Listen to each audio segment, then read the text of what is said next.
Kits. Welcome back. It's Tuesday, the 31st of March at 1:06 p.m. I'm not doing a script right now. I was driving back from an appointment.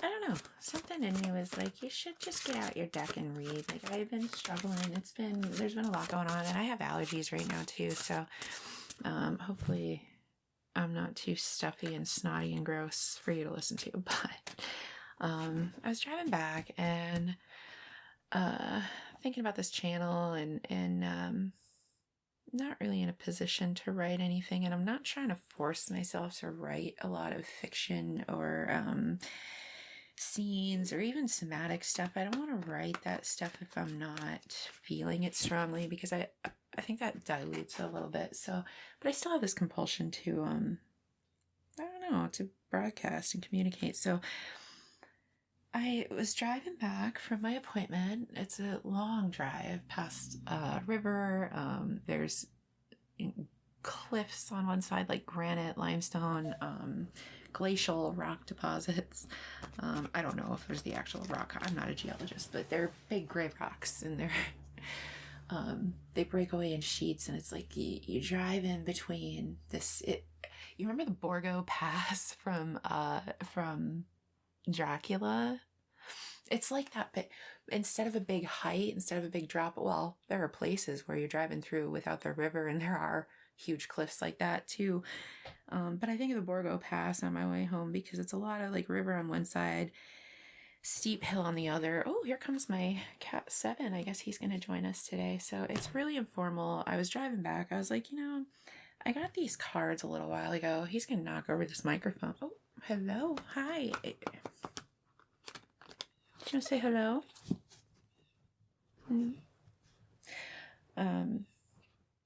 And I just felt like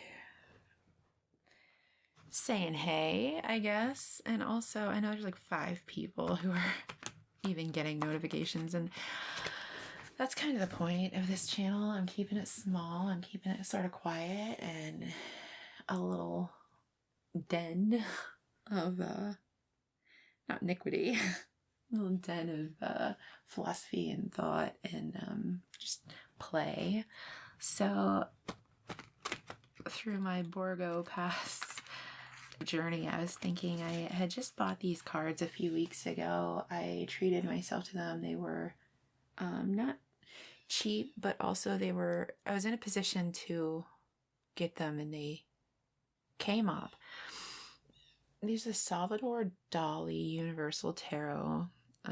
Not even going to attempt to say Tarot Universal in a Spanish accent, but that's what they are. They were originally created in 1984, and I bought my first deck probably my only deck that I ever had, I bought between 2006 and 2008 at the St. Petersburg Museum, where I talked about it, maybe I didn't, but I had like a religious experience, but I was 20, I don't mean to I'm a very hyperbolic person. I feel things like really, I get very excited, and I'll say like, that's perfect, or I'll hyperbolize what, things that I'm saying, but you gotta understand that about me. I'm just that way. But at 20, maybe it was a little spiritual experience. I was young, and,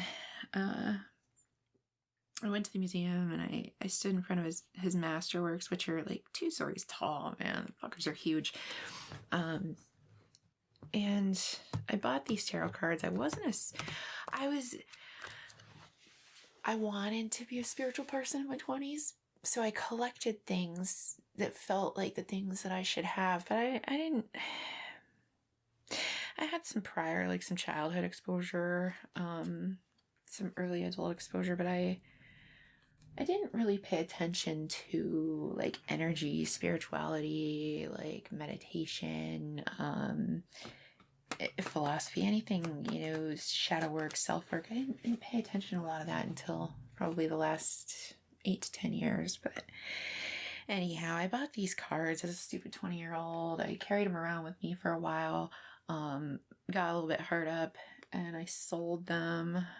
At one point, I thought I was going to make all my money on eBay. So I would like run around and buy shit on clearance and sell it on eBay. It was so stupid and exhausting, but I had these cards. I sold them. I always missed them, and I was in a position to treat myself to them a little while ago. And I got on eBay as a buyer instead this time. And I called my power back to me, because since I got rid of these cards, I have actually, God, that's a whole story in and of itself. My journey to whatever insight I have, I'm nowhere near finished, but I feel like I've kind of leaned into, I don't claim to know anything about anything, but I have very strong feelings. Oh, there's my cat, Bill. So Billy is 18 years old, and he gets very stressed out sometimes, especially when I'm talking and he can't figure out why. It's okay, bud. Come in here.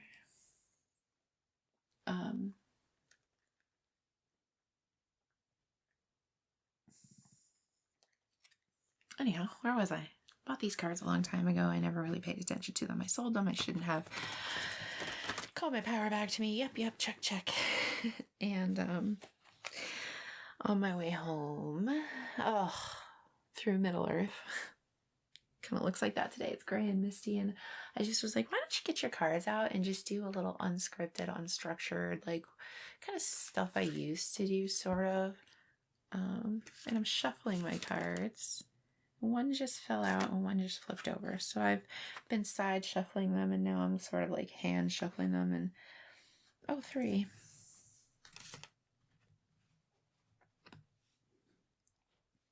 Okay, sorry about that. We had to take a little bit of a pause there.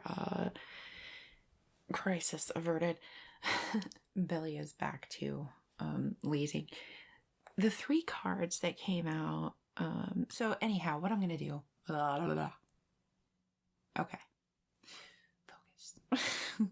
The three cards that fell out, I'm going to just tell you what fell out, and then I'm not doing a reading. Like, I know like on YouTube, there's these people that do collective readings, and they read for Leos and all the different signs. I'm a Leo, by the way. I was actually supposed to be a Cancer, but I was born 3 weeks late. Anyhow, all these people that do these collective readings, like I'm listening to them all the time, mainly because I love to listen to other people read cards, because I love to hear other people's interpretations. It really, really like broadens my own understanding, gives me different insights and perspectives. And that's all tarot is anyway. Like, I don't see it as like the divine speaking through me. I don't see it as like any kind of really spiritual thing, other than maybe in the same way, like, I think about like Joseph Campbell, who is the folklore dude, or Carl Jung, who was a psychology dude, or even Freud. Dali was super into Freud. It all merges together if you kind of dive below the surface of all these different topics, and you realize like the icebergs aren't separate, to pull in some Freud symbolism. Anyhow, listen, I pulled these three cards, and I figured rather than do like a collective reading and say it's for someone or for this or for that, I have no idea what I'm about to talk about. But there's a car going by. All right, there we go.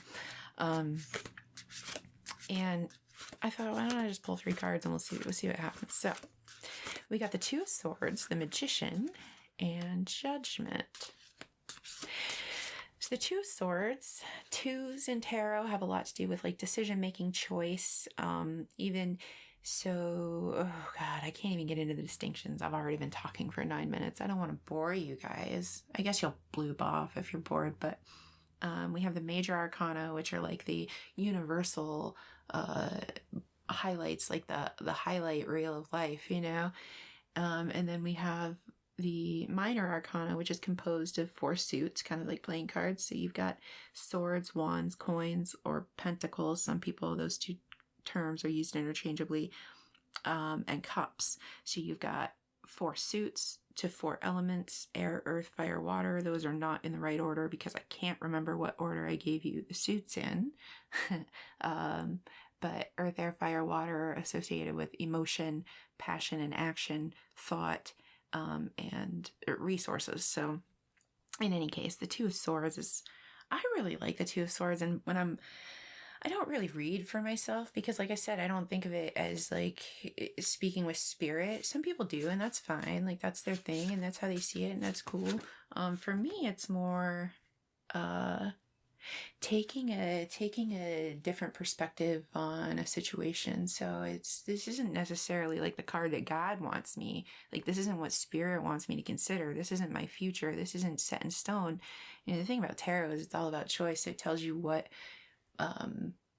might be at play, things that you might be able to consider within a situation, and then it leaves the choice up to you. So like, it's not prescriptive, or it shouldn't be. If you're listening to tarot readers who are telling you do this, do that, the cards say, dude, fuck those guys. Because unless you're just enjoying it, but like, listen to it with a healthy skepticism, because anybody who's trying to sell you your future, like that it's set in stone, that this is going to happen, like they're preying on something in you that wants that to be the case, or it's something in you that's longing for some sort of outcome, and they're looking for that. So the way that responsible tarot people will approach tarot is as a way to look at a situation. It's a perspective taking exercise. So Two of Swords is one of my favorite cards. I pull it for myself all the time. God, I'm repeating myself a lot. But it's a card of choices. And so we have in the Rider-Waite-Smith, which is your traditional tarot deck, the one you always see, we've got a blindfolded woman. In the Dali deck, there's some chattel on the bottom, looks like a bull. Maybe Jesus. I haven't really read the descriptions of the cards yet themselves, so I'm just kind of taking them at face value in terms of Dali's symbolism. But the Two of Swords itself is all about choice, and it's a blind choice. It's like a person sitting with a blindfold on, one sword in one hand, one sword in another, and the swords represent thought or options, choices, like things. The blindfold symbolizes that you don't have outside data to go on. You have to rely on what's within, right? So it's kind of like the threshold of a choice where you're like, do I, don't I, should I, shouldn't I? Next to it is the Magician. The Magician is the first card in the major arcana, so it's the first major, like, universal lesson. So the Magician in traditional Rider-Waite, it brings all four elements, all four suits together in one card. The figure in that deck is pointing up at the ground and also up at the sky and also down at the ground, symbolizing that he's in touch with his divinity as well as his roots. He's grounded and yet also thinking at the higher levels. Also, the thing about the Magician is that the Magician has everything that he needs. He has the tools of all four elements. He has the tools of earth, air, water, and fire before him. He is capable of anything. He's a master manifester. Anything that he wants to manifest, he can do. And so when I pull that card, I tend to think of that as I look for ways in which if I'm feeling like I'm coming from a place of lack when I'm reading my cards and I get the Magician, that's always a good thing, because it's forcing you to look at what you do have instead of what you don't have. I love the Magician. And then next to that, we have card 20 in this deck. I think it is in Rider-Waite as well. Judgment. And Judgment is another major arcana card. That has to do with the iconography in Rider-Waite-Smith is resurrection. So think of it like Judgment Day, like everything from the past is being called back for evaluation and to be either cast aside or kept and integrated. So when you're looking at Judgment, you can look at everything in tarot too. It just depends on what anybody is looking for. But if you're looking for external things, it might be people coming back. It might be situations replaying themselves. And it's a test. It's manifestation is such a funny thing. We're all doing it. I truly believe this. We are all doing it all the time. And Judgment is also almost kind of a card about forcing us to look at what we are manifesting, whether consciously or unconsciously, right? So in one audio, I talked about what you want is wanting you. It's a Rumi quote, but it's an idea that, has evaded me for quite some time. And I think it's one that's really, really simply complex. It's so simple that it confuses people. But in any case, Two of Swords, the Magician, Judgment. So maybe this could be, if I were reading for someone, so say I'm going to be reading for a friend with this deck soon. I'm very excited. It's the first time I'll be reading for anyone with this deck, so it's pretty cool. But if I were reading for someone, I would say maybe you've been in a position where there was a hard choice, or things seemed overwhelming, things seemed too complex to figure out. Whether you knew it or you didn't at the time, or whether you know it or you don't now. Hi, Billy. Billy's, there's confirmation. That's what the tarot readers always say when something happens, right? There's confirmation of that. If you're in a position where things seem overwhelming or hard to get through, you need to look for places where you have the ability to manifest what you need, instead of coming at life from a lack mentality. Maybe the cards are saying to start looking for the opposite of that. Challenge, and that's good advice for anybody, anytime. If you're coming at life from a mentality of I'm a victim of circumstances, I don't have enough, I can't do anything, there's nothing I can do to fix my situation. I feel like what we carry as belief and an orientation towards the world is kind of what the world will show us. And that's just a personal belief of mine, but I think that's the basis of manifestation, right? And so I truly believe like we have all of these subconscious, preconscious, unconscious thoughts going on in the back of our minds that we're not really aware of, but they're back there. And the more time that we spend kind of going through the catacombs of our little brains and personalities and these people that we've become through all these years, maybe decades, I don't know who all I got on the other end here, but like, if you're young, man, sit down in a quiet space as often as you can, not too much. You don't want to get, because that can lead to self-absorption too. This self-examination can just lead to like paranoia and self-absorption if you take it too far. Again, everything is area like shades of gray. It should be not that kind of shades of gray, weirdo.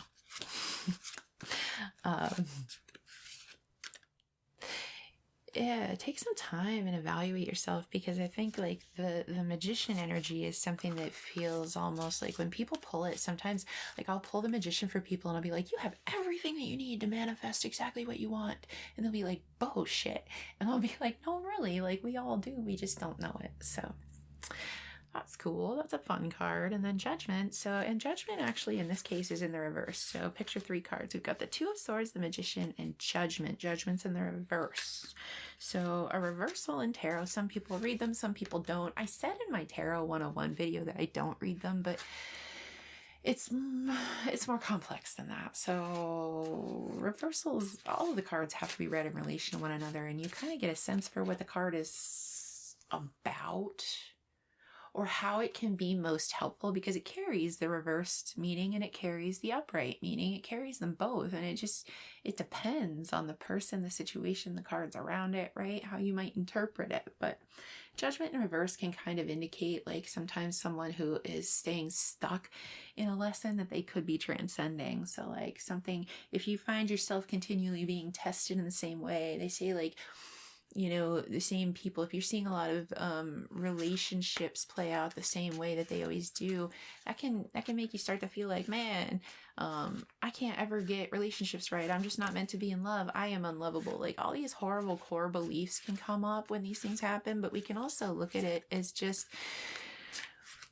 whether we know it or not, we're telling the universe what we want all the time. And so those things we attract what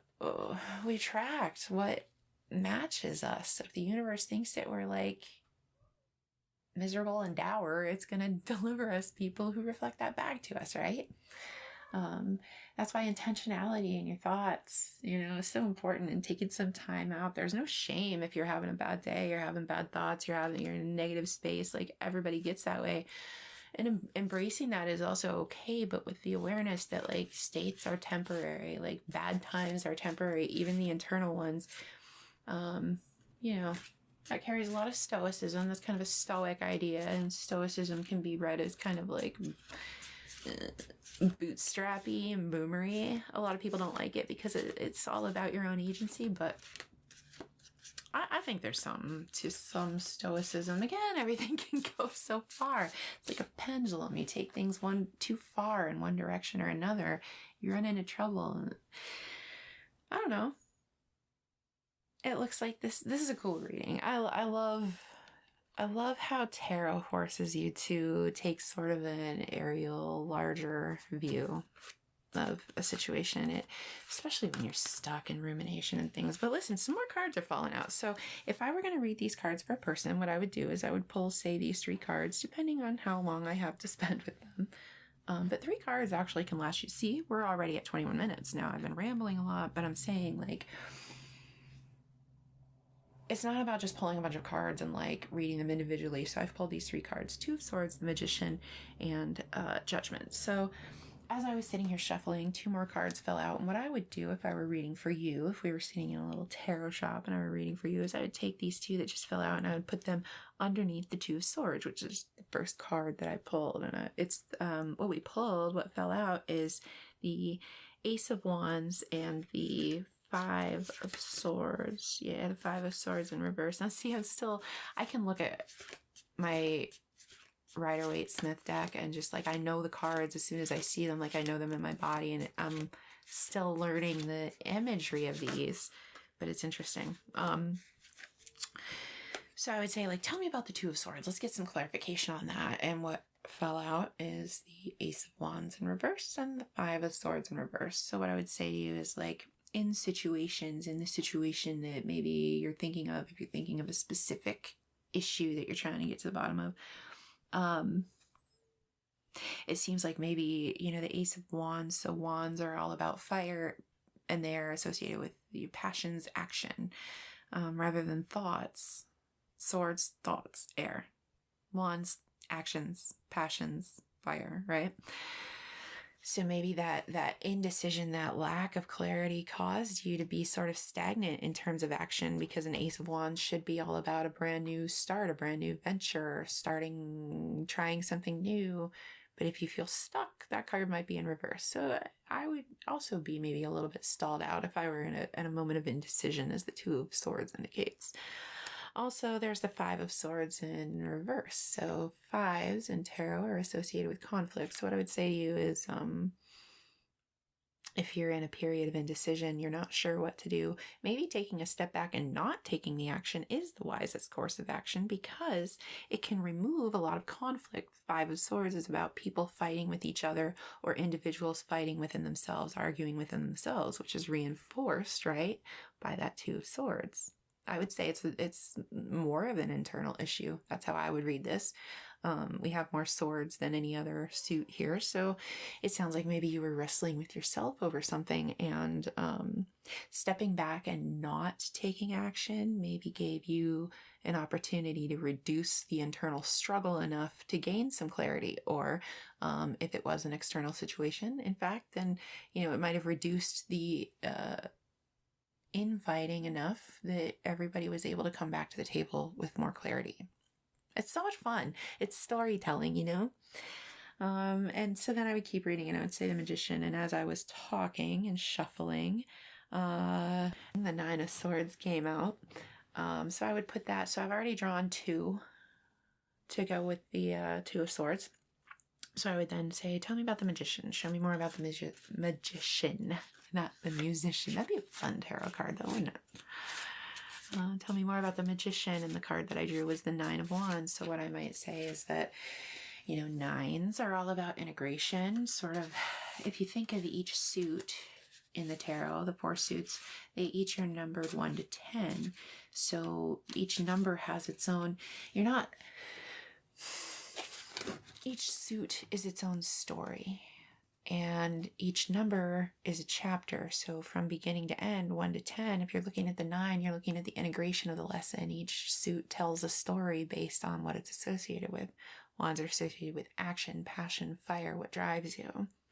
So maybe, the magician has the ability to manifest everything. He's a powerhouse, right? But the 9 of Swords or the 9 of Wands is all about taking a step back, resting, that moment before the culmination, that moment before it's called, before a game is called. You get a flag on the play. It's that moment when the refs are talking. It's everybody just kind of going in their corners and sort of taking a breather. It's that moment. So maybe,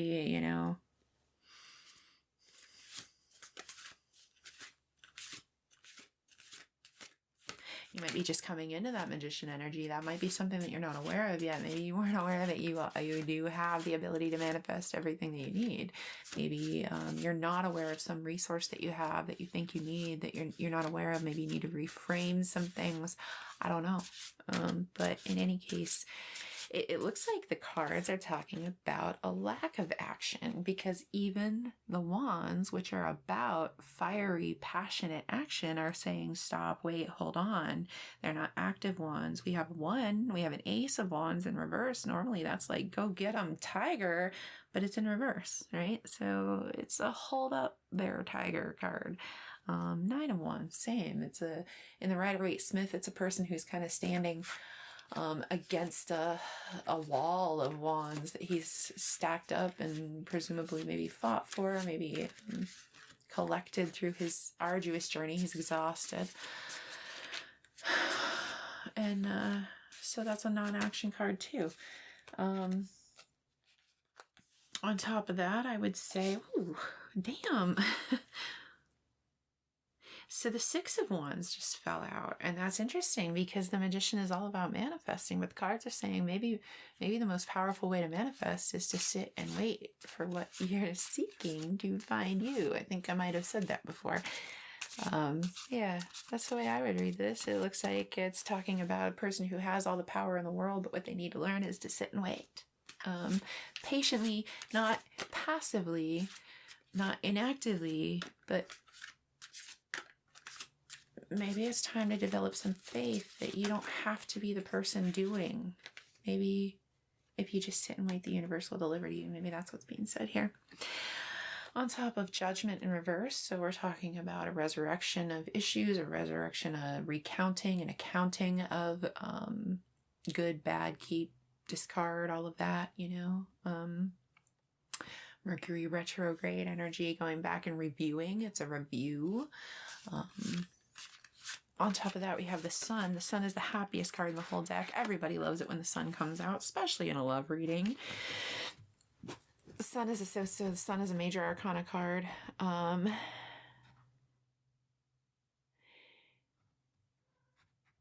It's the happiest card in the deck. In the Rider-Waite-Smith, it's very bright yellow.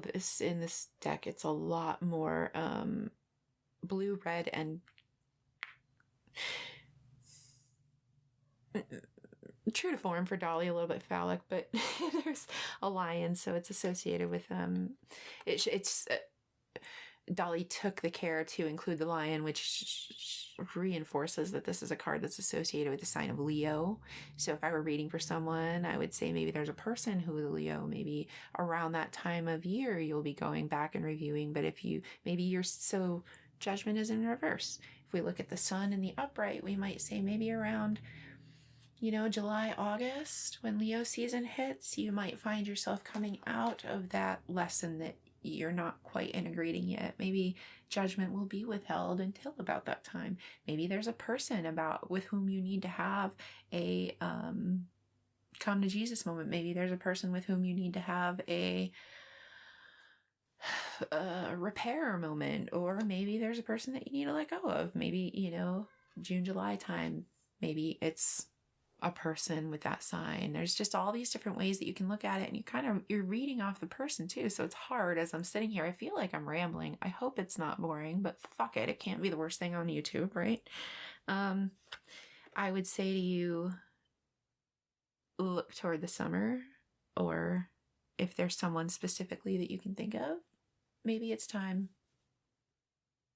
to transcend the lesson that's held within that person, place, or thing. For the final card that fell out that I would throw with judgment is the Two of Wands in reverse. So Two of Wands is all about like looking out on the horizon, kind of making a plan instead of making a decision, like with the Two of Swords, which if you recall you pulled in your first position. The Two of Wands, instead of a decision, it's an action, it's a choice, it's a direction, choosing a plan of action, choosing a way to go. But that wand, all of your wands are in reverse. Dude, you need to sit still for a minute, my friend. That's what I would say to you. Give it some time. This reading is all about patience and having faith, I would say. So, I don't know.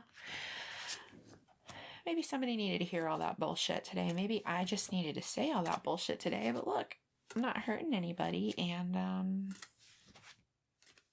maybe you gained something from that. I don't know. I just have been thinking a lot about getting these cards out and reading them for someone, and I gotta read them soon anyway, so I wanted to practice with them a little as well. I hope you're having a lovely Tuesday. It is now 1:53. I only kept you, well, it's 1:54. I kept you almost exactly 50 minutes. Mwah.